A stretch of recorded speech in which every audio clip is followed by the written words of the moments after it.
Guys, you know what? This month alone, Ukraine cut 17% of the Russian oil refinery capabilities. Reuters just came out with this article saying that Ukraine hit 10 of the Russian refineries in a recent days, so in a recent months, I would say. And it already created the huge fuel crisis in Russia in many of the regions. Russia lost 1.1 million barrels per day of fuel. For sure, it is a breakthrough of Ukrainian long-range drone strikes, and it is just the beginning. Guys, Ukraine is up to use the new long-range technologies, I mean FP1 drones and FP5 Flamingo cruise missiles. Yeah, I think I already told enough about those long-range tools which could be decisive in this war against Russian oil refineries and Russian logistics far away from Ukrainian border. Relative to that, we have some awesome news. Ukrainian long-range missile Neptune, the Long Neptune as it is called, is ready to be massively produced. The range of missile is 1,000 kilometers, 3 times less compared to Flamingo, but Flamingo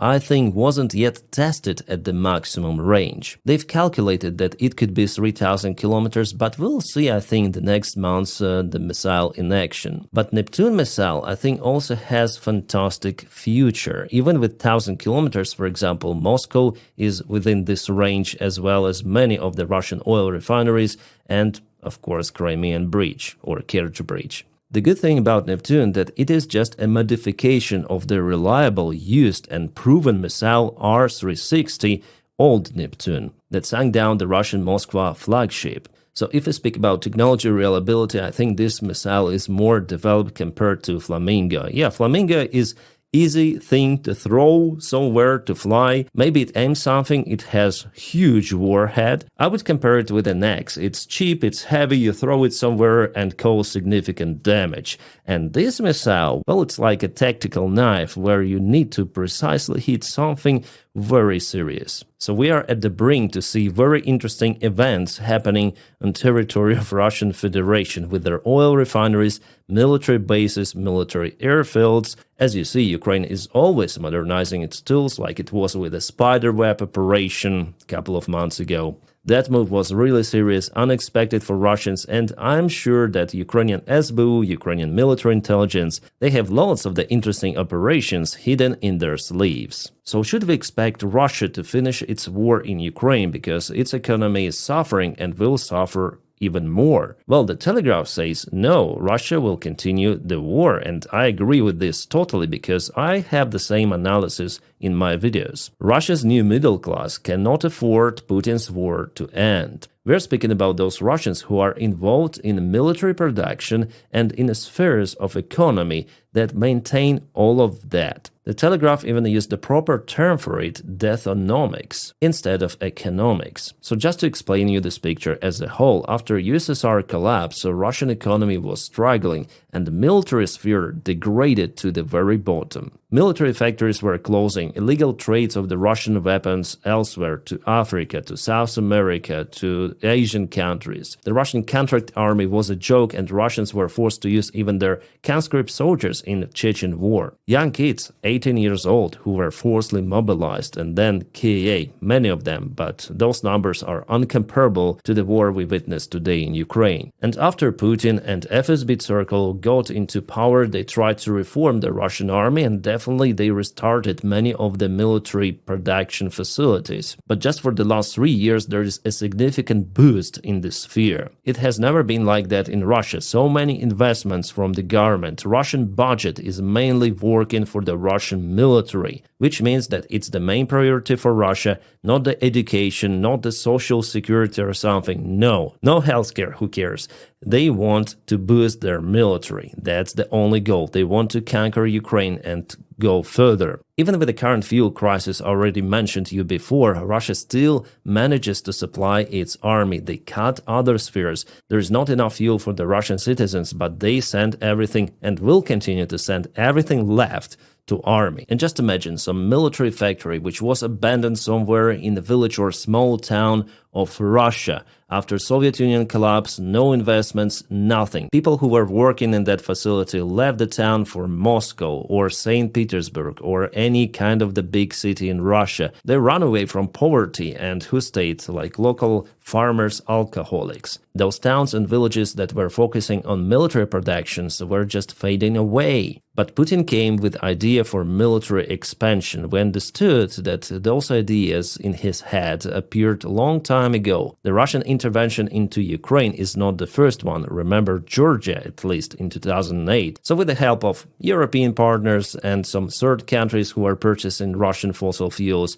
Russia got enough money to reincarnate those military facilities and restart the massive production of weapons. BMPs, tanks, BTRs, jets, small weapons, everything of that got the second breath. And now Putin and his friends, they need military production as never before. So they pay a lot for people to go to those remote towns, villages, to work on those factories and to produce Russian military equipment. If there are people working in some place, there are other services open as well. Barbershops, restaurants, grocery stores, and all of those Russians, they're damn busy and they earn a lot. The pre-war times for them are miserable. No, now they earn 3 times more. And there are many Russian women who turned the marriage on the Russian soldiers into multi-million business. Basically, they send their loved ones to die in Ukraine and they get the money from the Russian budget. On my channel, I have a dedicated video especially to this case. So this deathonomics created by Putin is working so far.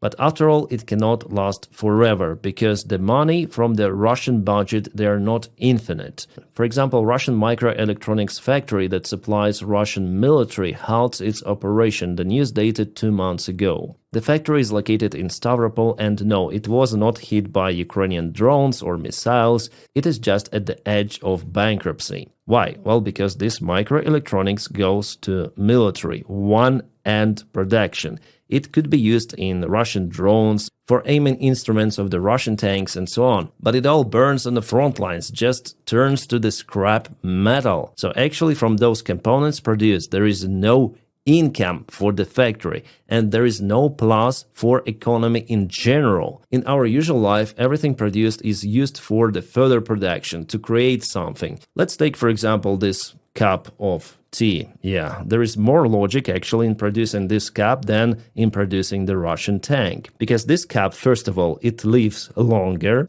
And second, having this, I need to drink something. So I'll go to shop, I'll buy juice, I'll buy tea, coffee. Without the cup, I wouldn't be able to consume coffee or tea, right? So by purchasing the cup, I'm creating additional costs for the other products. And companies which produce coffee or tea, they earn money from me because I want, okay, this is the big cup, I need to drink lots of the tea or lots of the coffee. So I pay for it, they're happy, they pay their taxes, the taxes go to government, coming back to the budget. But if we speak again about the Russian tank, what comes back to the Russian budget?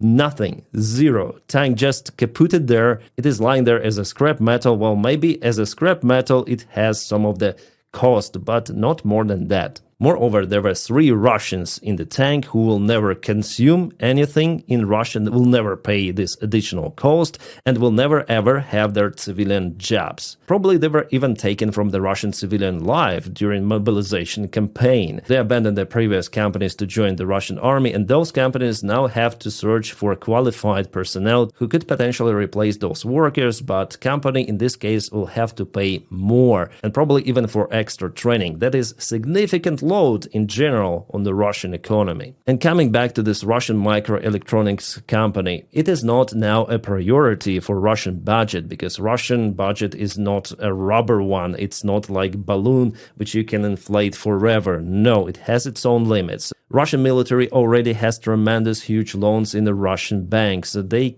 cannot take money forever. They understand it and they cut some of the finances. For example, microelectronics. Well, maybe for them it's even cheaper to get microelectronics from China, also like one of the variants. So my general idea in this video and what I want to say that Russia will not stop. Despite Ukrainian strikes, Flamingo, Neptune missiles and many others, no, Russia will continue the war until Russia is physically stopped either by Ukrainian army or by collapsed Russian economy. Collapse, I mean total collapse. Because in Soviet Union in 80s, people already used to live in tremendous deficit. There was not enough of anything. But in army, it wasn't the case. Putin already lived in that time and he understands how far he may push for Russians to struggle. I would say that that point, unfortunately, is not yet reached. And Putin is willing to continue it. But for Ukraine, it's important not to stop because there is no other way of how to stop Russia. I mean, physically stop. It is only hurting their economy and hurting their army really hard in Ukraine. My friends, initially I want to make this video a little longer, but it's already kind of long and main idea I already said.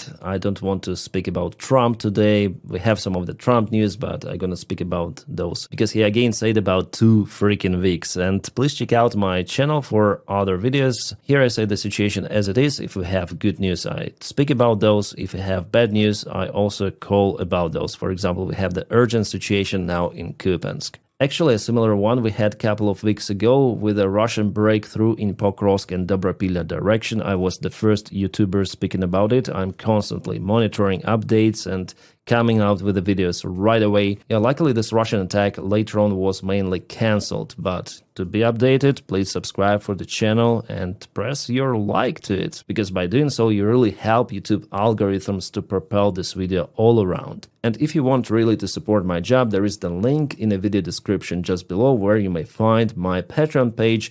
Thank you guys so much for motivating me. With your support, filming more and more of the videos. Stay awesome, and I wish you guys a peaceful sky wherever you are, and have a great time.